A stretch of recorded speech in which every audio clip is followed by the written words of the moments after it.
Today's menu mga migs, so today's video mga migs, maglalagay tayo ng clutch weight mga migs, no.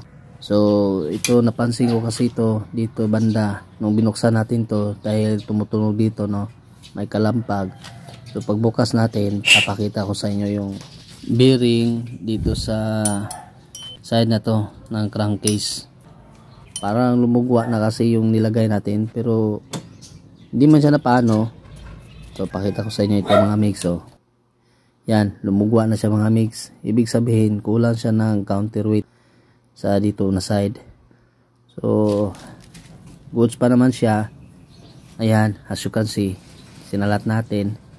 So, goods. So, ang mangyayari ngayon mga migs, ibabalik natin yung stock na clutch shoe niya. Tapos, hayaan natin mapudpud siya, no? Hanggang sa lumagutok na naman siya mga migs. Tapos, gagawin natin siyang weight. I-wheel natin siya ulit pero without the use of spring na. So next na topic regarding dito mga migs, makikita nyo doon, no, kaso 50,000 to, so mahaba pa yung tatakbuhin niya. Tanggalin na natin to mga migs, itong in-yield natin nasa ganoon makuha natin yung clutch shoe at malinisan natin tong clutch bell. Gawin natin siyang semi automatic ulit, ilinisan natin yung namuong dumi dun sa loob mga migs. Yan. So napakadaling tanggalin lang siya mga migs, no. Ito kanina pa ako naglilinis nito mga migs. Kung nakikita nyo yung binubuga niya pa rin, ayun, sobrang itim kasi namuo din dito yung ano, yung dumi niya. So linisan natin to mga migs. So next time na i-wheel natin to, di na kailangan linisan yan mga migs kasi sarado na siya. So naubos na yung gasolina pang linis ko. Ito na ginamit ko. So pag kailangan nating gamitin yung clutch shoe next time, so di na kailangan ng spring. Yan. So ayos yung gawa natin mga mix. Sobrang flawless, no. Parang walang nangyari. Yan. Kahit ito yung sa gilid. Yan. Sa itsura niya parang hindi siya pantay pero flawless na yan mga mix. Pantay na yan, loob at labas. So kakabit lang natin tong clutch shoe niya mga mix, no. Symbol muna natin. So lagay natin yung ano, clutch shoe damper niya, yung 3 piraso. Yan. So stock pa rin yung kakabit ko mga mix to kasi okay pa naman. Tapos gaya na sabi ko, hayaan ko lang muna mapudpud to kasi sayang din naman mga mix. Yan. Tapos sunod natin tong clutch shoe nya. So sa pagkakabit ng spring dito mamaya, meron tayong special tool na naka-ready mga mix. Medyo pointed siya. So yan, dikit natin ulit, engage natin siya. Yun. So smooth pa rin mga mix, no, kasi ilan lang yung tinakbo niya na inano natin siya, 28,000 lang nung kinonvert natin siya ng clutch. Ngayon 50,000 na siya, no, yung ulo niya. So lagay natin yung spring. Yung lining niya mga mix, goods pa rin. Ito yung tool na gagamitin natin mga mix, pointed one. Kahit anong materials o tool na matripan yung mga mix, no, basta may matulis yung dulo niya. Kasya siya dito sa ano, butas na paglalagyan ng spring. So madali lang siyang ikabit mga migs. Yan. So dali lang mga migs, no. Sobrang kapal pa talaga ng ano, lining ng shoe niya. So hayaan natin tong mapudpud mga migs. Unahan natin itong friction plate mga mix, no. Yan, yung friction spring ito nakadikit na sa kanya. So di ko na lang siya tatanggalin. Yan. Di pa mapasok-pasok Tapos itong plate washer niya mga mix. Yan. So may bakat siya mga mix ng circlip. Yun yung siya, no, yun yung guide nyo bali, oh. Yan. Yan yung sa ibabaw. Yan. Diin lang natin. Right. So next, itong circlip niya mga migs.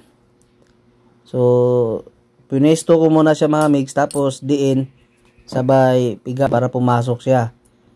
So pesto, diin, piga. Yun. Ayun sila natin. Pesto, diin, piga. Okay. So madali lang siyang ipasok mga migs, no? As long as yung kanal niya nakapihit na dun sa circlip. Balik na natin lahat to ng matesting. So yan, tinuro ko na sa inyo to, yung mark nya, para di kayo malito. Huwag nyo siya iikot. Then balik na natin lahat, as in lahat talaga. So sa gagawin natin, ayan, semi automatic na siya ulit, but nakakabit pa rin yung clutch natin. So para magiging dual siya na quick shifter o ano ba. So magiging semi-automatic siya, at the same time yung engagement ng shifting niya, gagamitan natin ng lever, no? Kasi tinanggal natin yung clutch lifter niya mga migs. Papakita ko mamaya kung paano siya gumagana. Balik lang natin itong washer ng clutch housing. Yan. Tapos yung nut, kita natin. So yun itong clutch shoe niya mga migs, no? Binalik ko na. Yun, walang sayad. Goods. Okay, so baon natin. Lock washer niya. Washer, kalagay outside. Then itong lock nut niya, castle nut. Kita natin yung dalawa gamit ang paboritong basahan. Yan. So nilock ko na yung lock washer niya mga migs, no? And the rest, ginamitan ko na lang ng clutch screw. Like ito yung bearing, then yung cover at saka filter gasket. Yan, balik natin siya mga migs sa tamang posisyon. So umiikot na ito ulit mga migs, no? Semi automatic na siya ulit, pero naka clutch type pa rin siya. Kaya natin siya mapudpud mga migs.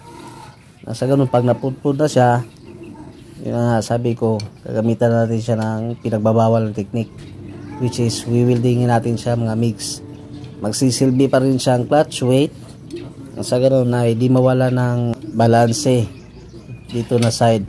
Pila natin yung oil, 800. So di ko naman gagawin to mga migs kung wala akong napansing pagbabago, no? Kaso sa crankcase ng sa bearing ng crankcase niya, yun, para lumugwa siya. So ibig sabihin maalog siya dun mga migs. So moment of truth, yan, pakita ko sa inyo. Okay mga migs, so ito mga migs, pipihitin ko yung clutch, tapos kumita natin sa radiator, iyan na abante. Okay, primera, yun. So nagagamit pa rin natin yung mga migs, no? Basta naka tayo sa lever yan. Okay, so ayan mga migs, diba? Tapi ito kamay ko, pero nabibitawan siya. Yan. So clutch cape pa rin siya mga migs, kaso parang nakadual siya, no? Yan. So pwede natin siyang gamitan na, abante pa rin. Hindi ko magamit ng clutch, hindi siya na mamatay mga migs, no? Pero pag sa tuwing magsishift tayo nito, kailangan natin yung gamitin ng lever, kasi yung lifter niya tinanggal na natin. Hindi natin mapapansin, baka masira sa loob. Ito na nagtatapos video natin mga migs. Next time ulit. Ciao. Thanks for watching. Like, Comments share, and subscribe.